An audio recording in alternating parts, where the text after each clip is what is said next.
Nobody would have thought that I would be the one. Rhyner, sports talk. Baseball, baseball, baseball, baseball.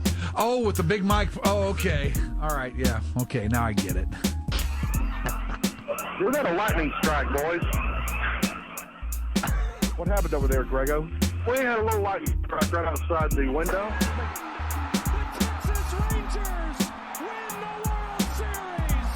All right. Here's a tip for all these Americano League teams. Wait, you said tip? Yeah, tip. Okay. With a P. Keep jamming. The ticket, nothing but a big Gen X jerk-off sake. This is a cool night or what? Although somebody would hear that and go, bullshit. I'm back, bitches.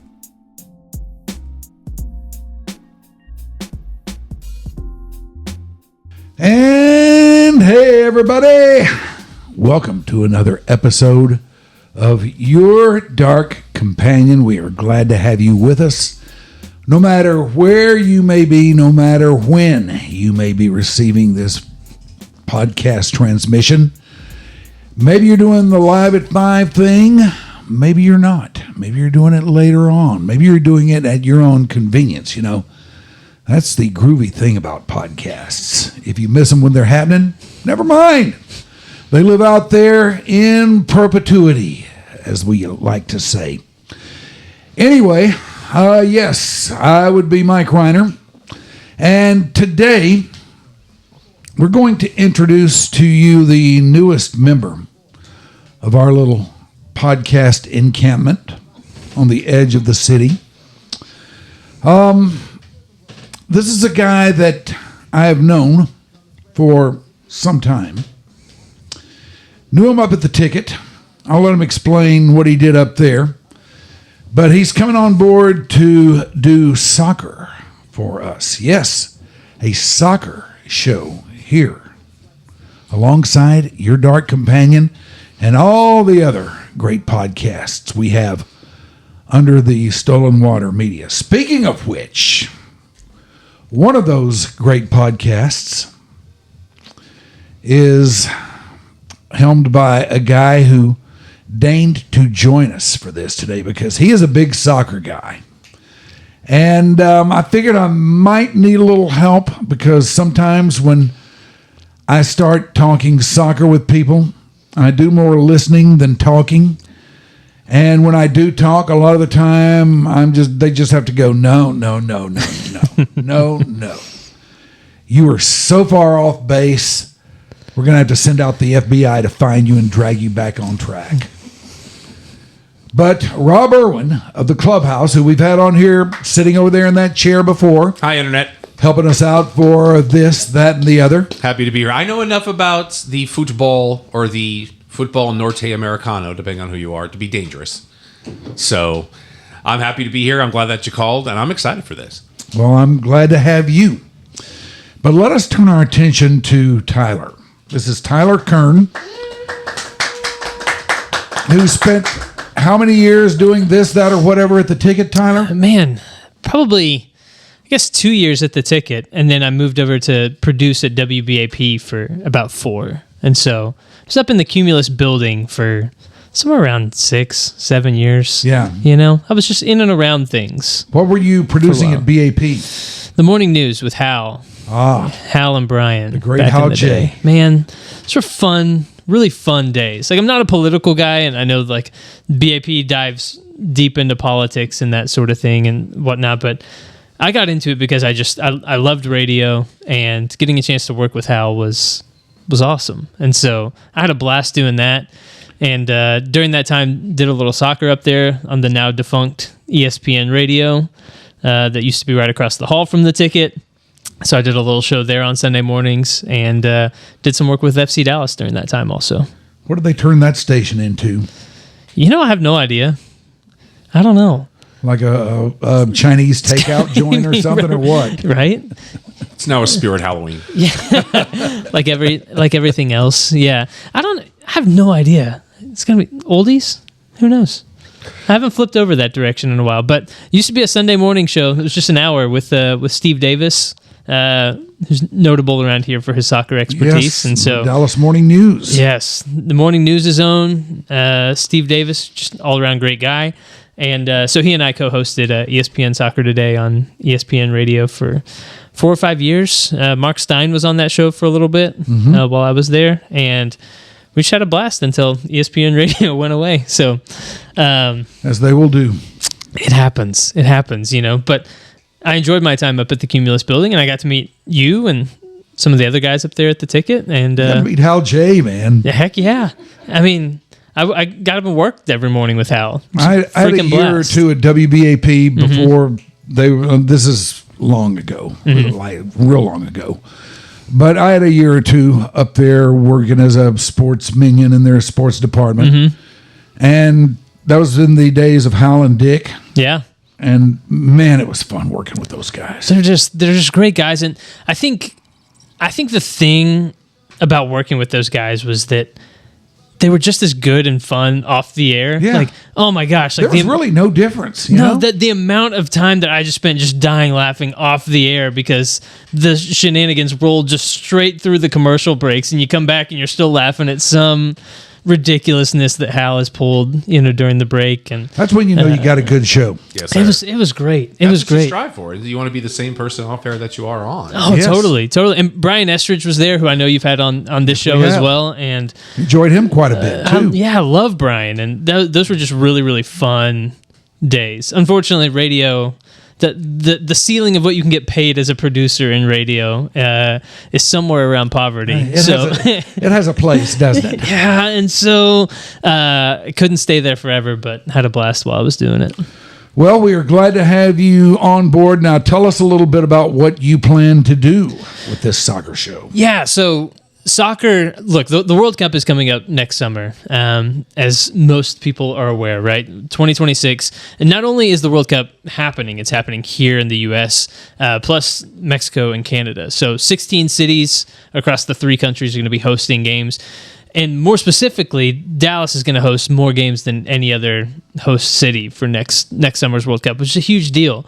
And so my goal for the show is to create a place where it doesn't matter what level of soccer fandom, whether it could be no soccer fandom to speak of before this, or if you are somebody who wakes up and religiously watches the Premier League every week, that you have a place where you can come talk about the game, enjoy hearing and learning more about the game, and preparing for the World Cup. So the soccer sphere is so vast that you almost have to choose an angle that you're going to approach it from, right? It can be the Premier League if you want to be Premier League centric. It can be world soccer. But you have to choose an angle because there's just so many leagues, so many teams, so much going on all the time. So we're going to approach it from the angle of preparing the U.S. fan for the World Cup next summer. So everything you need to know to feel ready when the U.S. men's national team takes the field next summer. Well, and you think about when they named it. During the pandemic is when they named that we would have it. And you're like, 2026, I can't even think. And you're like, oh, that's like 9 months from now. Boy, I blinked and all of a sudden we're here. And I was like, oh my gosh. And so... And how many matches is the Death Star going to host? I don't remember off the top of my head. I just remember there was more than any other, and that they're hosting a semifinal. That's also Dallas will be the media hub, and more than likely Dallas will be a host city for multiple teams, right? So teams will choose a home base and then leave from that home base to go play games elsewhere as well. And so a lot of games going to be here. It's going to be a blast. And because the map, if you will, is so huge as to the venues. Yeah. I don't have the math on me, but how does that compare to World Cups in the past by sheer number of venues that are going to be used for it proper? Yeah, I think that this blows it out of the water in terms of the number of venues that are going to be hosting games, the space that this World Cup is going to inhabit all the way, from Monterey up to Vancouver and And you cities feel like like that. there will be real home and away games for a lot of these teams because, like you said, they'll centralize somewhere. Yeah.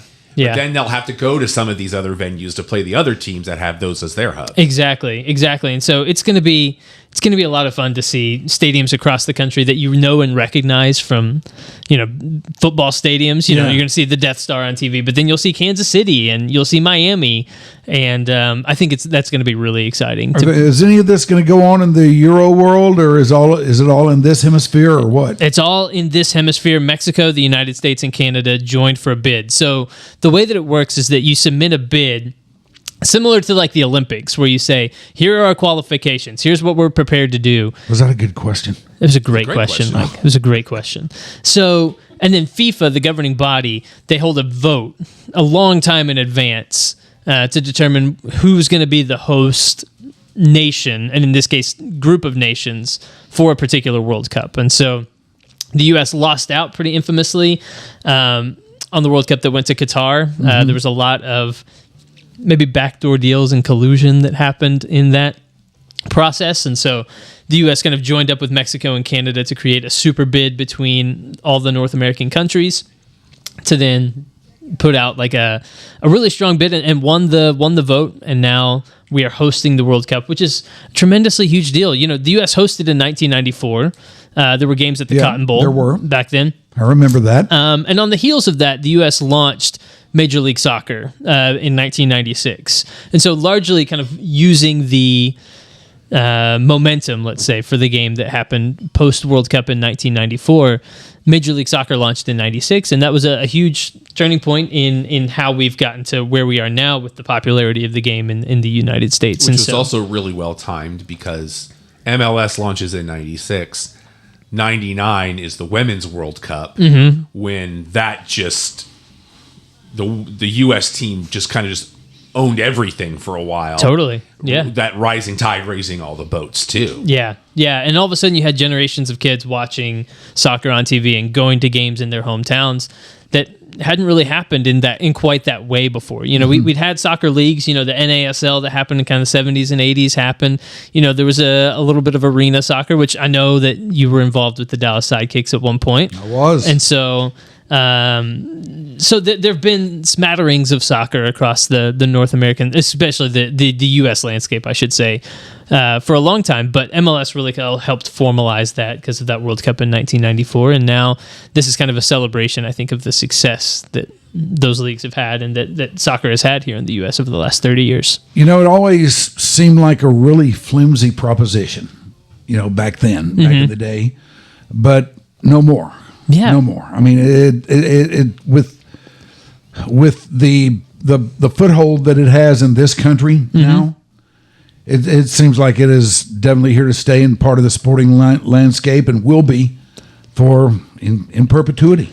And I think just part of starting this show and looking to talk to more people about soccer and invite more people into the game is just this realization that I think that the capacity that the U.S. sports fan has for consuming sports doesn't necessarily have a limit, that you can see something and feel excited about it and dive in and want to learn more about it and become a fan of that game. You only have to look at how quickly the WNBA has really taken off in recent years in popularity, but it's all about accessibility to the game, having recognizable stars that you can connect to and want to follow. Yeah. And I think that soccer is there in a really good place to be there for more fans that want to be a part of it. And that's something that I'm excited about when it comes to starting a show like this and really wanting to make it a good place for everybody. I don't think that there's a wrong way to be a soccer fan, and I want people to come in no matter what their knowledge level of the game is or enthusiasm for it, and just say, like, I want to know what to expect for the World Cup this summer, no matter what their knowledge level is right now. And when you talk about accessibility, I mean, the shirt that I'm wearing, Wrexham. Yeah. That show, I think, has done a lot to help educate people, too. And the timeliness, of course, because we're coming close to the World Cup, and helping people understand promotion versus relegation, that it's not... I mean, if we could have that in the NFL, I'd be so happy. Let's start relegating teams. For real. I think you can also credit Ted Lasso to that, too. Ted Lasso, which fantastic show. I'm ready for the new season. I'm excited for what they're doing with it. Yeah. That gives it that much more, because then you're seeing that star power brought to it. Or, again, being a kid from South Florida and watching Lionel Messi just score at will. Totally. that adds to the excitement of, because like you said, those names that get brought in that, overseas, maybe they can't walk 2 blocks without being mobbed. Here, they're getting that education of, no, this is a global sport, and here's why. Yeah, and I think that it's making soccer accessible, and I think normalizing it a little bit for people. But there is still just a slight barrier to entry sometimes, I think, for folks that can be a little intimidating. And I think that at times soccer isn't the most. I think soccer fans can be a little defensive of like, no, this is our game, this is my game, and I get that, but I want this place to be a place where anybody can come in and enjoy discussing it. Yeah, I've known a few of these soccer elitists, sure, if you will, over the years, and I've been extremely off-put by those people. But I must ask, what jersey is that?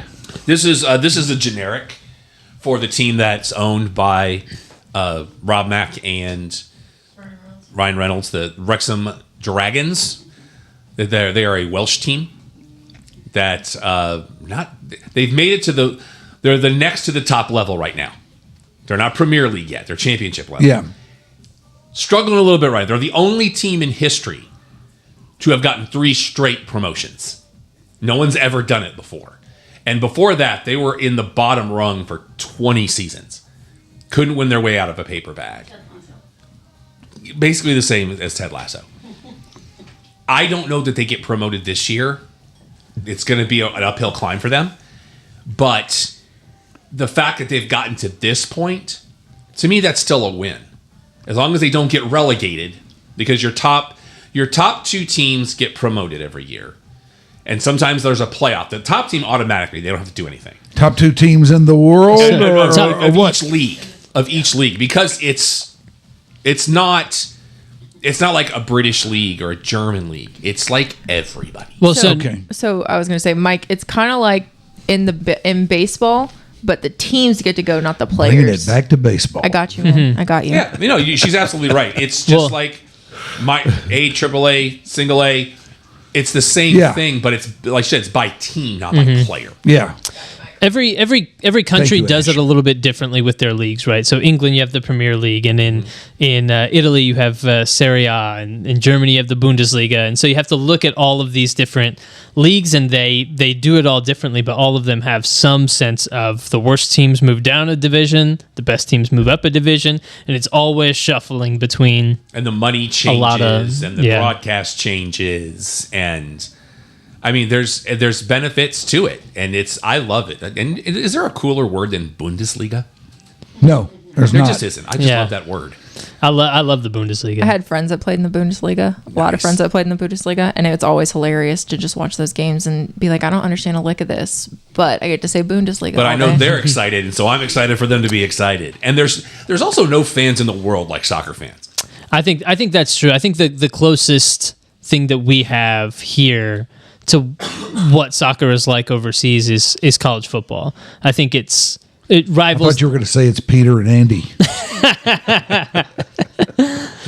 They are. Those guys are wonderful. I love those guys. It is. I love them too. Yeah, they do an excellent job, and I by no means want to take away from anything that they're doing. So if you're a kick around P1, like the kick around's wonderful. Yes, and it is. I've been on that show a number of times and absolutely love what they're doing. But it's college football. It's the tribalism that is experienced in college football is similar, I think, to what they have going on overseas with soccer. I would put it. I wouldn't say a distant second, but it's definitely the silver medal. Like, I saw some videos on YouTube recently about these groups of fans, and they all wear these basic black suits with black ties and white shirts. But they do these routines where they'll open up and the inside of the suit is a different color, and they make these formations, and the formations move. And plus the history behind it. Yeah. Some of these rivalries go back centuries. And the fandom is just, there's a reason some of them get called hooligans. I mean, there's a reason for it. Yeah. But it's a different level of fandom, and I'm here for it. Yeah. So what is your team, Tyler? There are so many leagues, right? So you can have a bunch of different teams across, a team in each league and that sort of thing. So my Bundesliga Is that right, team. Rob? Do you have other teams besides that one?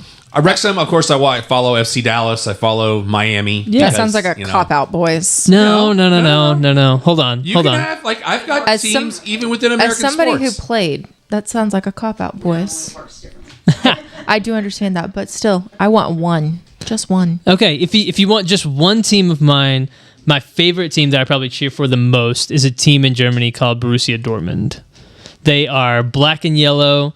They have the coolest stadium, I think, in the world with just the best fans, like what Rob's describing.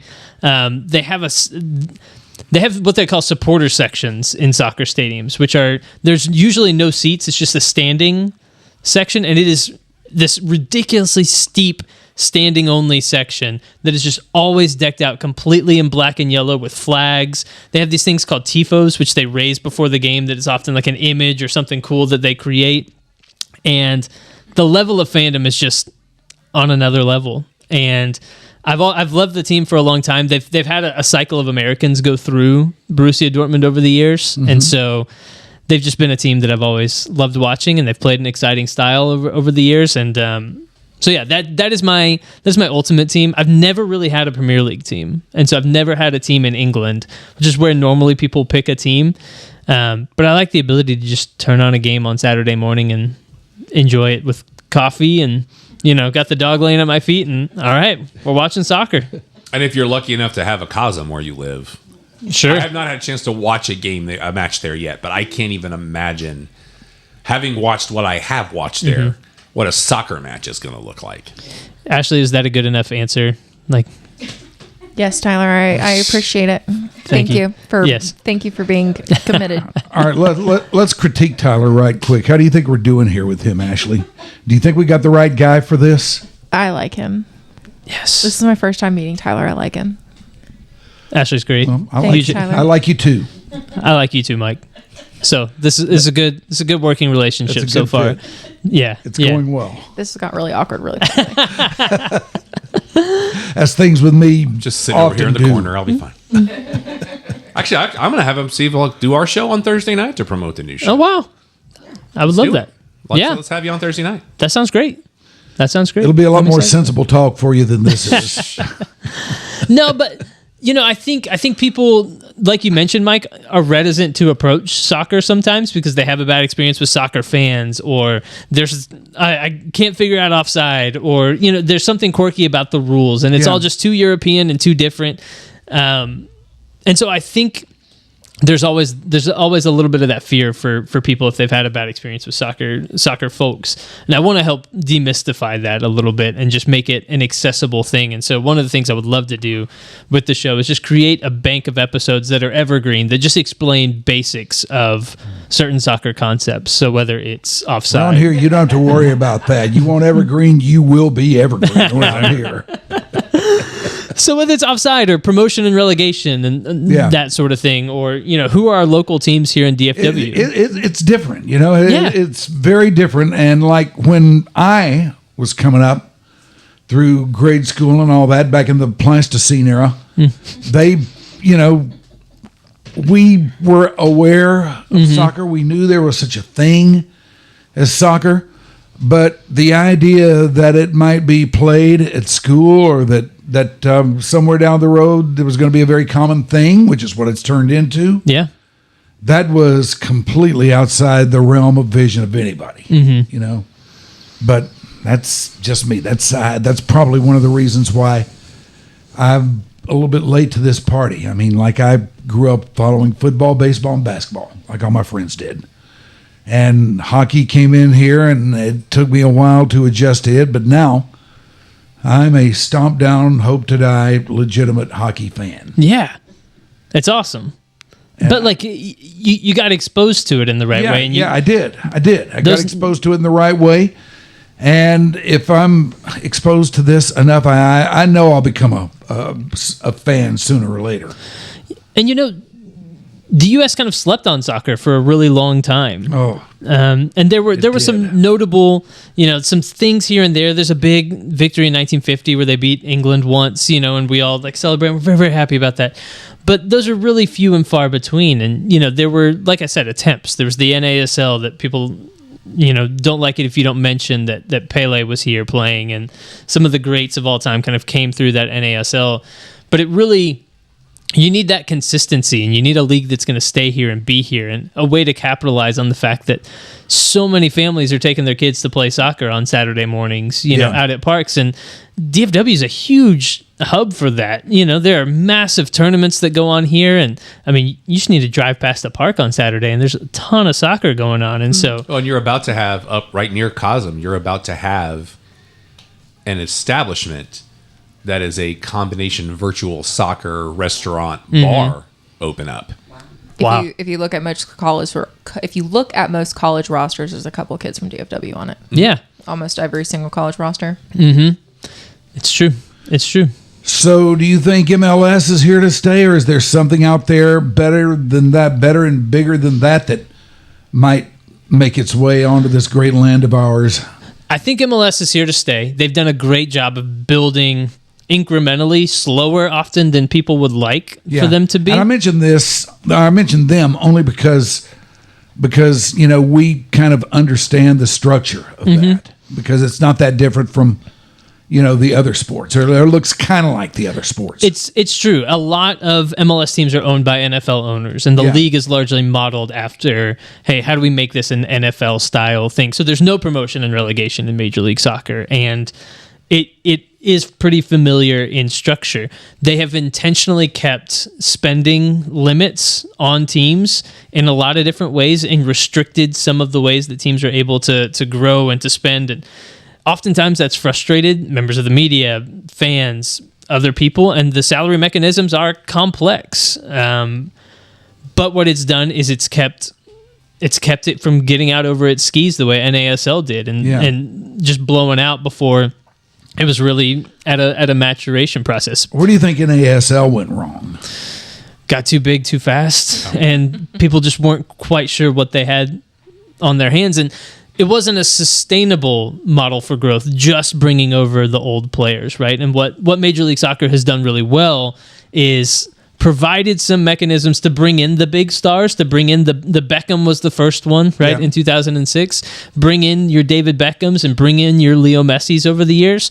But also, MLS has incentivized academy programs, and so FC Dallas here locally has one of the best academy systems. So if you're a young player playing in the DFW area, there's a chance you could be discovered by the FC Dallas Academy and kind of groomed from a young age. I hate that word. Taught from a young age how to be a really good soccer player. Yeah, you're welcome. I didn't need that clipped and put it on social media. Yeah, thanks, Ashley. We'll fix it in post. Yeah. It may be out there forever, but we can fix shit around here. But how do you make this a self-fulfilling cycle? How do you have players come up? Because around the world, what you'll notice is that they don't have college soccer teams. They have these academies that take kids from as young as 6, 7, 8 years old, and they play in these academies and sign pro contracts when they're in their teenage years, and eventually end up being pros after playing at lots of different levels of this club. And so MLS has been smart about incentivizing growth through your local soccer systems. Do you think they've done a good job at developing their own guys, their own stars and everything? It's getting better, right? And I think that in the same way that you could go to a country and teach them how to play baseball and give them good baseball coaches, there's something in the DNA that just has to be developed over generations, that you can't just go and say, you're a bunch of young, good athletes. Here's how you play this game. There's something that's almost spiritual about it, to where it has to be passed down almost, and you have to create a system and a structure of how this looks in the United States that we don't quite have, that is not quite producing stars at a massive level. It's producing some really good players, and we're starting to export more and more players that go play in on these gigantic teams overseas. but we're not prolific yet. And I think that people thought, oh, it's the U.S. Like, we'll snap our fingers and we'll be amazing at this. Almost entirely ignoring the fact that the rest of the world got like a 90-year head start on this game. And you so, think about the end of the NASL, that's 3 generations between then and the kids that are playing now in MLS. Yeah. Like, we basically had, from a soccer standpoint, as a country, we had to do a hard reboot after the NASL fell apart. Well, it technically is still around. Well, it was still around at least a couple years ago. It was. It just wasn't as big as it used to be. Yeah. Right, but it's taken this long for us to finally come back around. And like you said, just bringing up those kids, and those kids are their kids, and the kids of their kids to get it to a viable place. And like you talked about with the growth, there are people that were like, it grew too slow. And it's like, no, with something like this, you have to. And the fact that you only had a couple of your big names from overseas that got plugged in. Yeah. I still think we've got a ways to go. Right. But I think this go round, we're on the right path. Yeah. Why do you think it took so long? It's a great question. Because a lot of the time, now, just for the sake of discussion, let's say the NBA were to fail for some reason. Could happen. How? But let's just say it did. Right. If that were to happen, I'll bet there would be a new pro basketball league forming like next week. Yeah. Yeah. Why did it took years, didn't it, between the NASL going away and MSL coming along? Yeah, and it took a long time, and I wonder if people just thought, we tried that and it didn't work. There's just no money in soccer here in the U.S. and said like it wasn't here for a long time, and it wasn't here for a reason. I kind of imagine, and it took some people it took Lamar Hunt. Yeah. To really put some money behind it and to really put some weight behind it. And FC Dallas carries forward that Lamar Hunt legacy, and is really one of the pillars of Major League Soccer as a result. And so I think it's that. I think it just took some powerful people saying, we can't just keep sitting on the sidelines of this. There's money to be had here, first of all.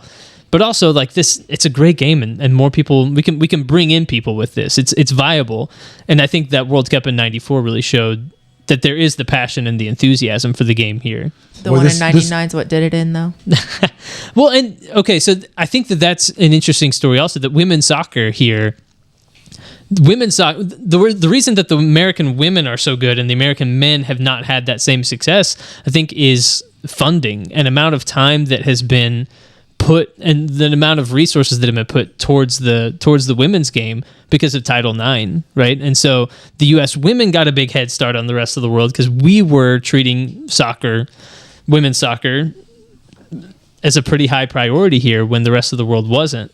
And I think that gap is closing, but we are only now starting to give American men's soccer the kind of attention that it deserves and that it needs to start producing star players and start producing the talent that is going to push to be competitive on a world stage.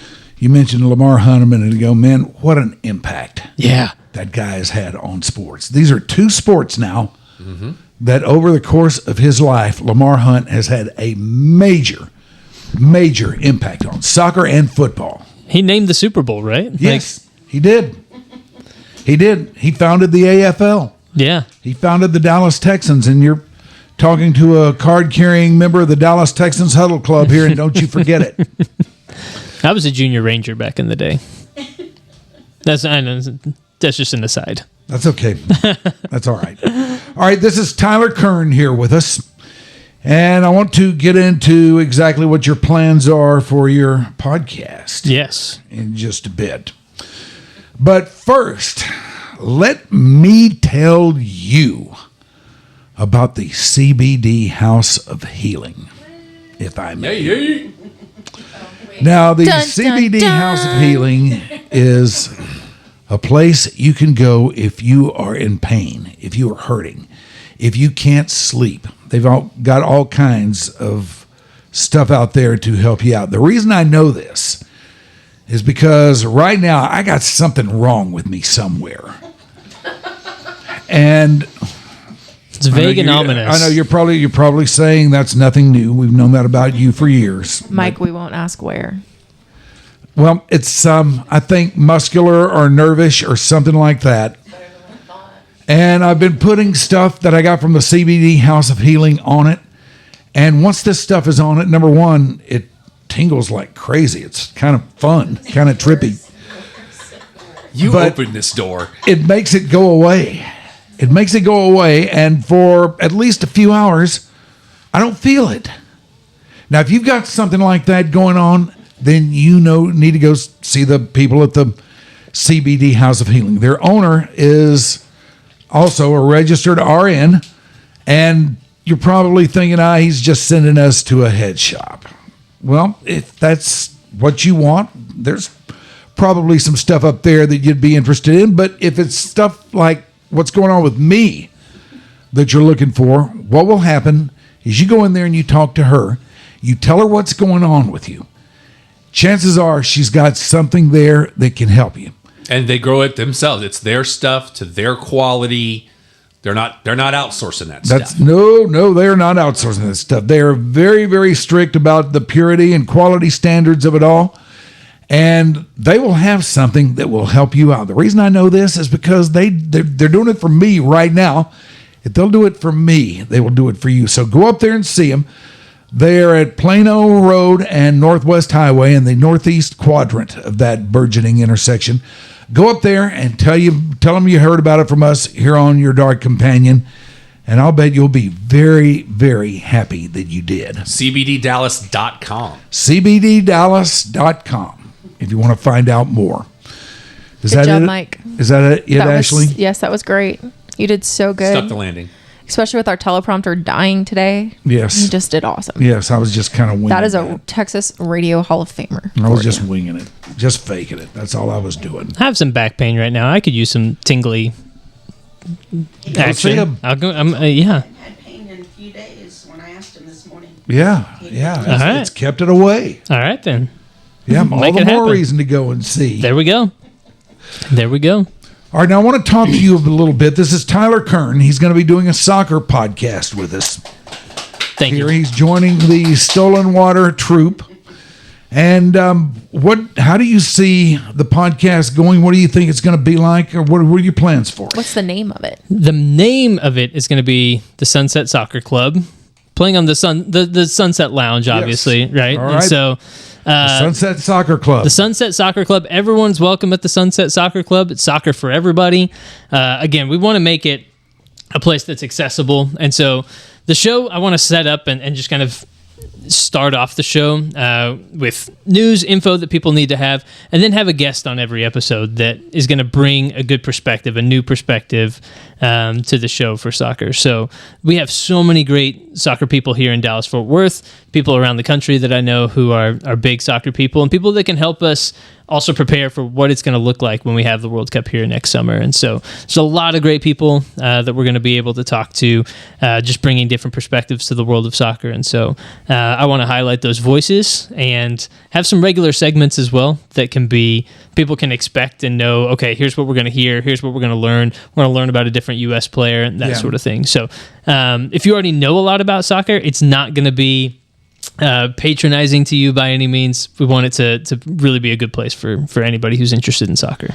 Is there any specific aspect of soccer that you specialize in or that you seem to know a little bit more about maybe than others? I have always viewed soccer through the lens of the U.S. men's national team, right? So it's...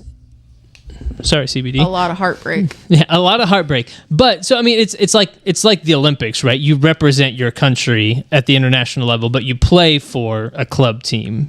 So you play for the U.S. has players playing in Italy, playing in MLS, playing all the way around the world, and a coach kind of decides who he wants to call in and who he wants to be on his roster. So we have a coach. He decides, I want these 18 guys on the roster. So I've always viewed soccer, because I first got into soccer because of the World Cup. I've always viewed it through the lens of where are the Americans playing in the world, how are they playing, and how do they play when they come together? How do they form that unit that makes up the U.S. men's national team. So that's kind of the area that I feel that I know the best. Is playing it when you were younger what got you into it? It's not, actually. My mom, loved my mom, but she said, hey, all you kids, you get to choose one sport, and if you can change that one sport, but you can't do more than one at the same time, because she was like, I can't do all of the practices, all of the driving all around DFW. So my sport was always baseball that I played, and then I just play soccer in the schoolyard and all of that sort of stuff, and just always loved the game. And then the real kicker for me was in 2002, the World Cup was in Japan and Korea, and I got awful poison ivy that summer, and they gave me steroids that I took every day to get rid of the poison ivy, and I just could not sleep. Stayed up and watched every game of that tournament on Spanish television, and just loved it. And incidentally, it's the best the U.S. has ever done at a World Cup, was getting to the quarterfinals of that 2002 tournament. And so ever since then, I've just been hooked and been a freak for it. So, well, this team has one of the things that's been almost the bane of this team's existence for a while now has been who's at the head of it. Sure, yeah. Is this guy the guy? That's the whole system in general, though. But literally, the coaching of this team has been the problem. Yeah, but from the top all the way down to development, it's always been the head coach of the men's side that's screwed up everything for everybody. Right. But can I just say one thing? Looking at this from an outsider's point of view, and not knowing any more about it than I do, and just reading headlines and the occasional story here and there, man, it does seem like a pool of chaos. Yeah. The men's coach has like a huge duty, though, that's different than like the women's coach and other national teams, because he controls all of U.S. soccer. So not only does he control how the men play every year, but he also controls how the development teams and the youth leagues and that kind of stuff, how they all kind of, I don't exactly know how to explain it the right way, but like how they train players and that kind of stuff as well. It's really weird. They're trying to move away from that, and they've kind of hired more of like a general manager for the entire U.S. soccer structure. This coach is named Mauricio Pochettino, and he coached a team called Tottenham over in England, and was a very successful club team manager. Coaching a club team where you can have those players and coach them every single day and then play 50 games a year with that team is a different skill set for a manager than being an international manager where you only get to have those players for 2 weeks at a time at random intervals throughout the year, and you play probably about 10 to 15 matches with them over the course of a calendar year. And so there's a real challenge with how do I communicate my message of how I want this team to play when they are playing individually all across the world, right? And so I think that this coach has the managerial chops. It's whether or not he can get the most from these particular players. And I think that it's been a rough year. He's been in charge for almost exactly a year, and it has been very rough at times. And he started to show signs of figuring it out. And I am hopeful that this is not a wasted opportunity this upcoming you mentioned World Cup. something earlier about watching it when it was overseas. Having everything be within at least 2 hours live of where you live in this country, I think is going to benefit the World Cup a lot too. Yeah. Because you don't have to be like, oh, I got to get up at 3 a.m. to watch this match because I don't want the internet to ruin it for me.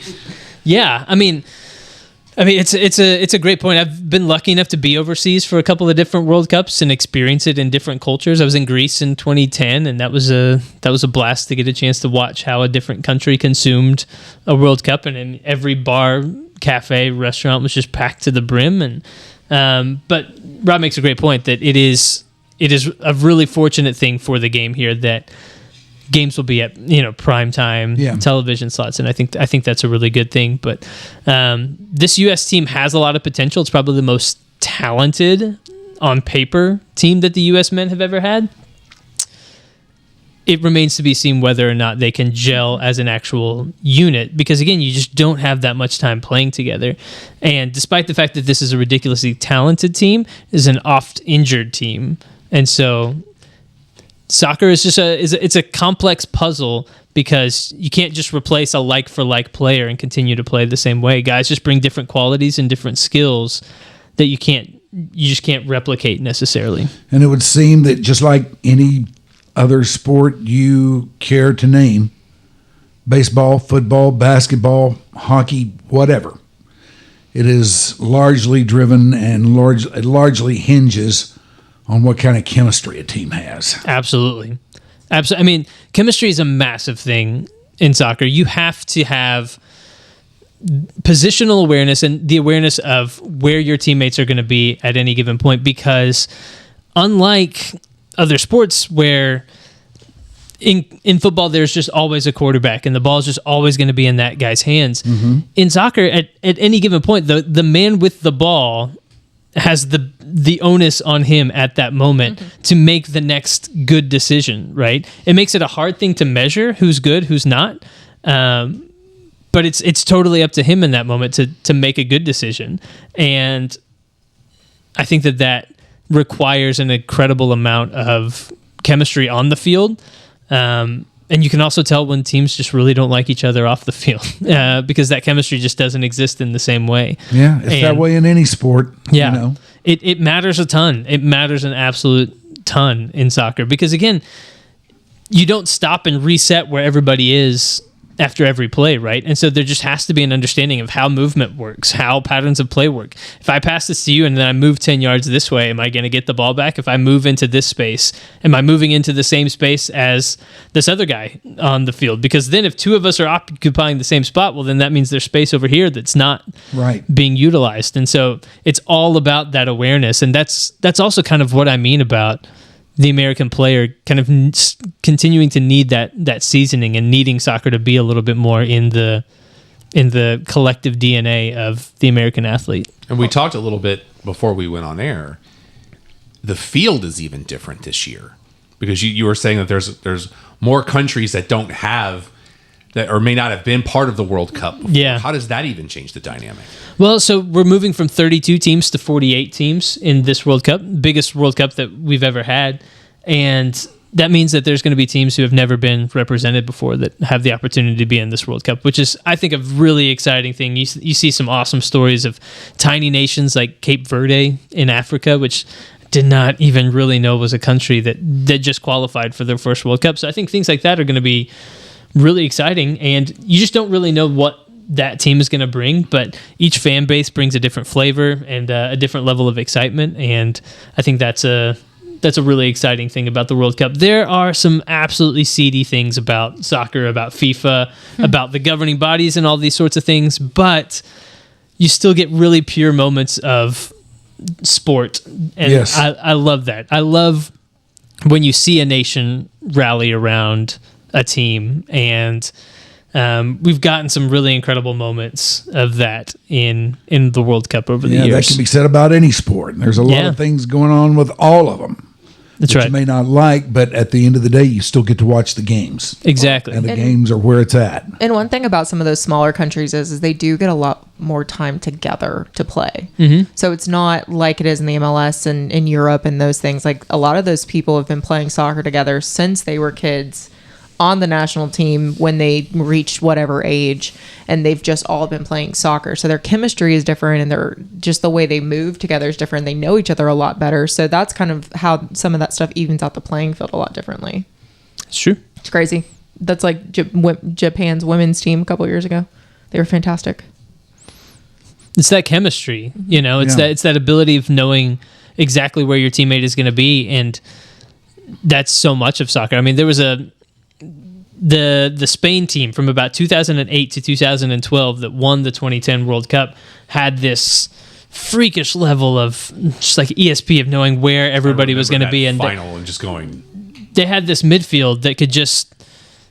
It was like they shared a brain, the way that they could play together and move, and I think things like that are incredible. But I also just love the sporting moments of getting to see countries rally around, their team, and seeing the levels of, I don't know if you call it patriotism, but pride that people take in their country around the world. I think is second to none when it comes to a World Cup.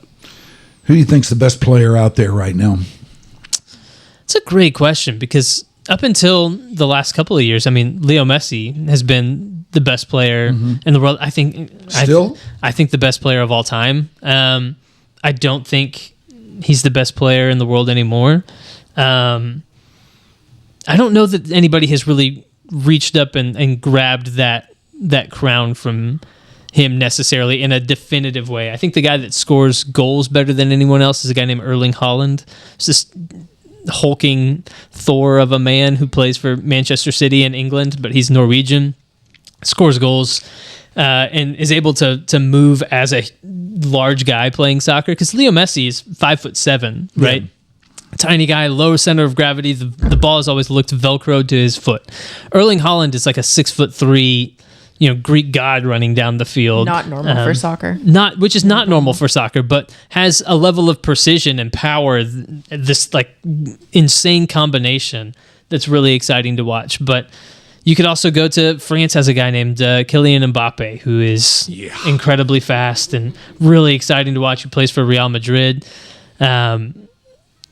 I tend to like the guys that are the tiny guys in the midfield that orchestrate everything. And so, if you think baseball spends money, soccer spends an insane amount of money. That new Dubai league that new Dubai league just spent all that money on Cristiano Ronaldo. It was crazy. That's guys will get paid 9 digits a year. Yeah. It gets insane. Yeah. And that's before Wait a minute, we got a new league coming on now? The Saudis. Oh, It's the yeah. Saudis. Another Saudi. Yeah. Oh, okay. The Saudis are splashing money. It's dirty. Well, that's, like American sports too. There are teams that, that are bad for a few years and a new guy comes in, maybe the owner, maybe a general manager. General manager says, look, I'm not taking this job unless we spend some money and get some pitching in here. Right. And the next thing. This is more like, It's like we're gonna. Yeah. We've got a whole thing. We're gonna start our whole own.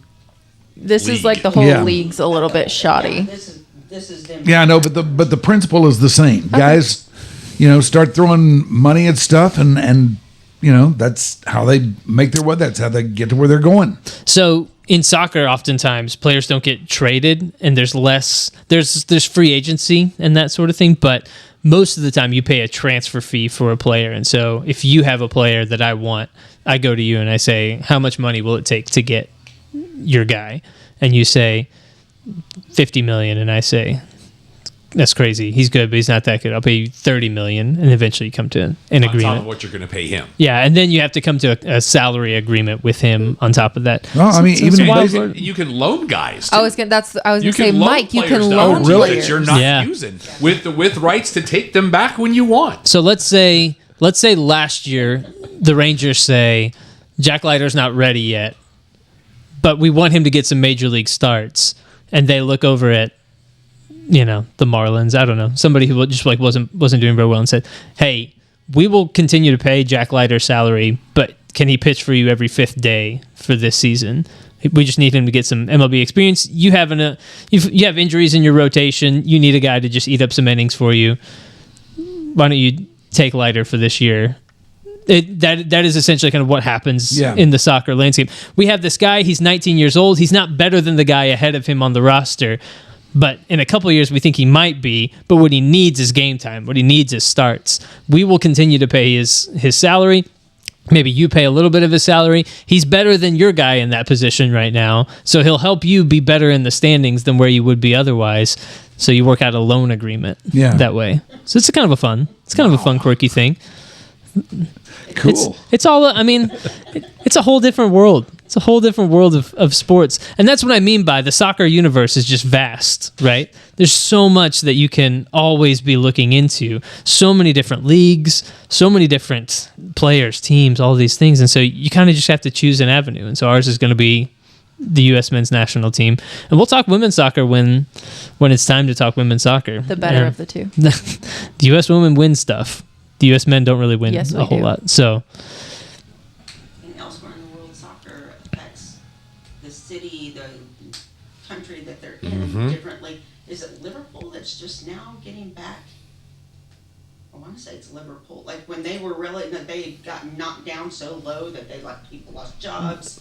Liverpool got relegated? No, so it's there was a great Netflix documentary about a team called Sunderland. Okay. And they got relegated twice in a row. And I would encourage everyone to go watch the documentary. It's called Sunderland Till I Die on Netflix. I hope it's still on Netflix. Sunderland? Sunderland. That's what it's called. Sunderland. Okay. Yeah. And Sunderland Till I Die. Huh? Sunderland Till I Die. Go watch it on Netflix. Fantastic documentary. But it details this team that got relegated one year. So then they're in the championship. They take a huge financial hit from that. Some people lose their jobs. The next season, they get relegated again. And so all of a sudden they have no money, and it's a fascinating look at what it does to local communities, local businesses. You know, the guy that runs the hot dog stand outside the stadium takes a hit. You know, all of those sorts of things. But I heard about that. Yeah, The devastation of the city and all the people, their economy just getting flat. yeah, That sounds good. I it's think really before good. you do It's that, very, very Mike, good. we should start you on Ted Lasso. Because it's Lasso's actually greatness. very good. That shows greatness. Normally, soccer shows are terrible. It's fantastic. I am so turned off What? by the idea of Ted Lasso.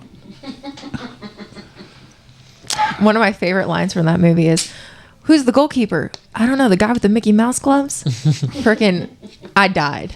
It was fantastic. You like a goldfish. It's always be like a goldfish. Something about that show just told me that I would not like it. Okay, fine. Go watch Sunderland then. Thought that about Pink Floyd. Yeah, I did think that about. And Rush. Yeah, Thank I you, did Becca. think that about Pink Floyd and Well, in fact, you and I haven't even talked about that yet. about what? About Rush. Already the, got his ticket. Oh, when they come? that drummer. She's incredible, isn't She's she? amazing. You know, I can see why discovering her made them want to do this again. Yeah, they're playing 4 shows here, I think. Yeah. Is that over I at think Dickies Arena? I believe so. Yeah. That's I've seen them twice, and I've seen one. do not disappoint. I've That's never awesome. seen them. They don't need an opening act. They take an intermission. I mean, with a catalog that deep, you don't, Yeah. you'll play 3 hours. I've never seen them, despite the fact that for the last 22 years, I've been in a band with a guy who is a Rush fanatic. And they've come through here 3 times over the course of my time of knowing him and playing with him. And there have been times when he has just literally begged me to go to the show with him. But I always looked at Rush like, nah, they're nothing but teen art rock, you know?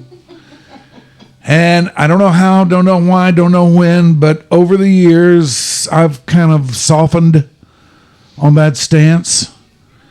And I've really wanted to see them, but they came through here the last time, and I probably would have gone then, but I couldn't. And so now I'm living with Rush regret.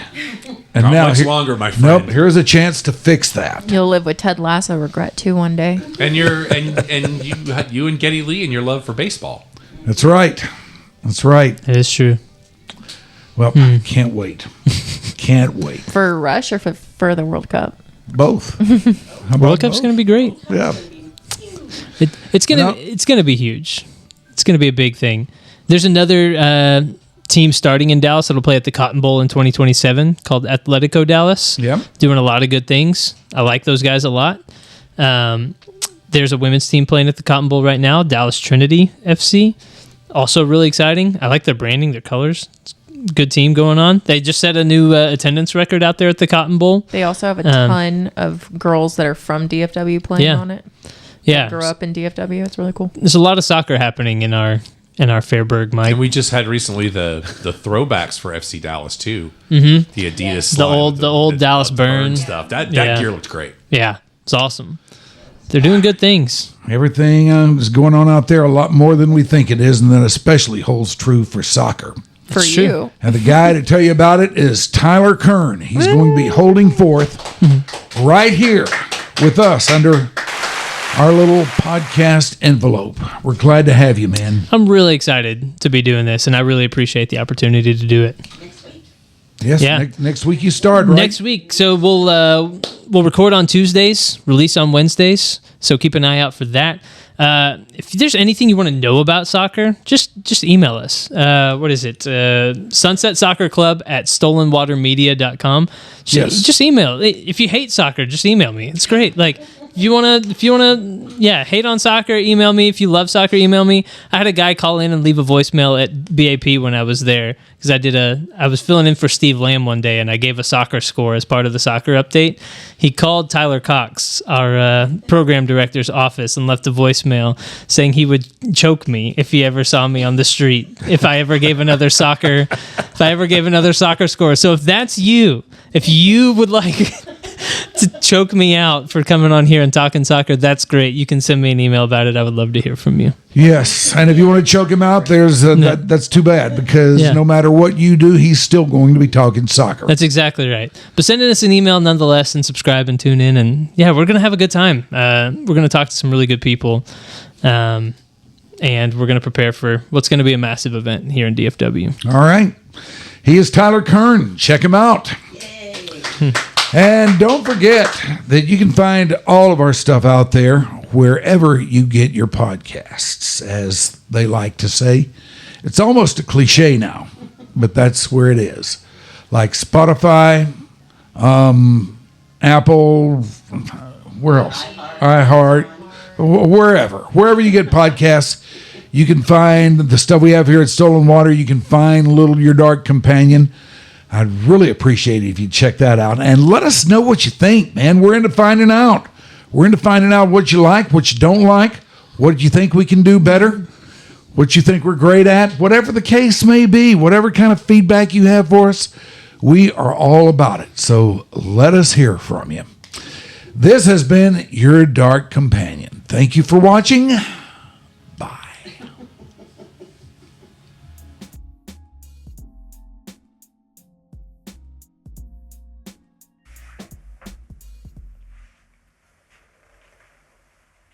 All right. I'm going to go take my pants off.